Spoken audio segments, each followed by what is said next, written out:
Hello guys, আজ আমি আপনাদেরকে ছোট ছোট পুঁটি মাছের চচ্চড়ি করে দেখাবো আলু দিয়ে। দেখুন আমি এখানে পুঁটি মাছগুলোকে ভালোভাবে ধুয়ে রেখে দিয়েছি। এবার আমি এর মধ্যে দেবো একে একে যা যা উপকরণ। প্রথমে আমি একটা মাঝারি সাইজের আলু নিয়ে নিয়েছি। দেখুন আমি আলুটাকে কুচি কুচি করে রেখে দিয়েছি। আর দেবো আমি 3টে বড় বড় পেঁয়াজ নিয়েছি, কালো জিরে, ধনের গুঁড়ো, জিরের গুঁড়ো, শুকনো লঙ্কার গুঁড়ো, হলুদের গুঁড়ো, নুন। এবার আমি প্রথমে এইগুলোর মধ্যে, এই মাছগুলোর মধ্যে প্রথমে আমি একে একে গুঁড়ো মশলাগুলো দিয়ে দেবো।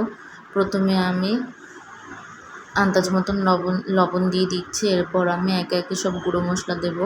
শুকনো লঙ্কার গুঁড়ো দিয়ে দিলাম আন্দাজ মতন। এবার আমি হলুদের গুঁড়ো দিয়ে দিচ্ছি আন্দাজ মতন, ধনের গুঁড়ো, জিরের গুঁড়ো সব দিয়ে দিলাম। এবার ওপর দিয়ে আমি একটুখানি কাঁচা সর্ষের তেল দিয়ে আমি এবার এটাকে ভালোভাবে মেখে নেবো। দেখুন আমার এটা মাখা হয়ে গেছে। এবার আমি একদিকে কড়াই বসিয়ে দিয়েছি।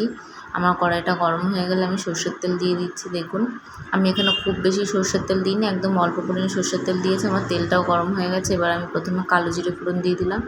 এবার আমি ওর মধ্যেই একে একে আমি মাছগুলোকে সাজিয়ে সাজিয়ে দিয়ে দেবো। দেখুন আমি মাছগুলোকে দিয়ে এবার আমি কিছুক্ষণের জন্য ঢাকা দিয়ে দেবো। আমার ওই পিঠটা যাতে ভালোভাবে ভাজা হয়ে যায়। এই পিঠটা ভালোভাবে ভাজা হয়ে গেলে তারপর আমি এই পিঠটা দেখাবো। দেখুন আমি থালাটা ধুয়ে একটুখানি জল দিয়ে এবার আমি ঢাকা দিয়ে দিচ্ছি কিছুক্ষণের জন্য।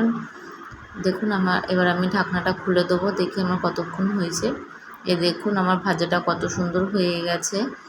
এবার আমি ওই পিঠটা উল্টিয়ে দেবো। উল্টিয়ে দিয়ে তারপর আমি আপনাদেরকে দেখাচ্ছি। দেখুন আমি ওই পিঠটা উল্টিয়ে দিয়েছি। এবার এই পিঠ ও পিঠ দু পিঠই ভালোভাবে হয়ে যাবে। তারপর আমি আপনাদের এটা নামিয়ে পরিবেশন করার সময় দেখিয়ে দেবো। দেখুন আমার ভালোভাবে দু পিঠ ভাজা হয়ে গেছে। আপনারা এরকমভাবে চাইলে খেয়ে দেখতে পারেন। যদি ভালো লাগে অবশ্যই like, comment, share and subscribe করে দেবেন।